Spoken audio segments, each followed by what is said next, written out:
আসসালামু আলাইকুম প্রিয় ভাই ও বোনেরা। একটি বোনের অন্তর ভাঙা কষ্টের একটি মেসেজ।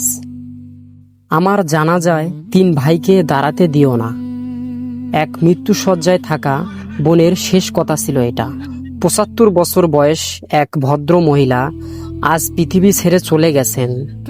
জীবনের দীর্ঘ পথ পাশে থাকার কথা ছিল যাদের, সেই 3 ভাই তাকে 21 বছর ধরে তার প্রাপ্য সম্পত্তি থেকে বঞ্চিত করেছেন।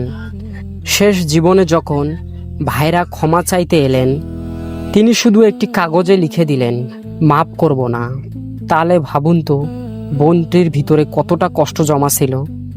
এতটুকুই নয়, মৃত্যুর আগে নিজের বড় ছেলের হাতে আরেকটি কথা লিখে দিয়ে গেলেন, আমার জানাজায় 3 ভাইকে দাঁড়াতে দিও না ভাই। ভাবুন একবার, একটা মানুষের মৃত্যু যন্ত্রণা ভুলে গিয়ে মনের কষ্টটা শেষ কথা হিসাবে রেখে যান, তাহলে সেই কষ্টটা কত গভীর ছিল।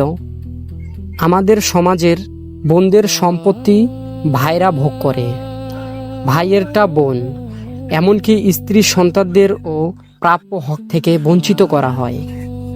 অন্যের হক যারা খায় তারা হয়তো জানে না এ পাপ কখনোই মাপ করা যায় না। যেটা প্রাপ্য তাকে সেটা বুঝিয়ে দিন, কারণ আজ না হয় কাল এই অন্যায়ের হিসাব দিতে হবে। সময় থাকতে এখনো শুধরে যান। ভিডিওটি ভালো লাগলে অবশ্যই লাইক কমেন্ট করে শেয়ার করে দিয়ে পাশে থাকবেন। ভুল ত্রুটি হলে ক্ষমার দৃষ্টিতে দেখবেন। আল্লাহ হাফেজ।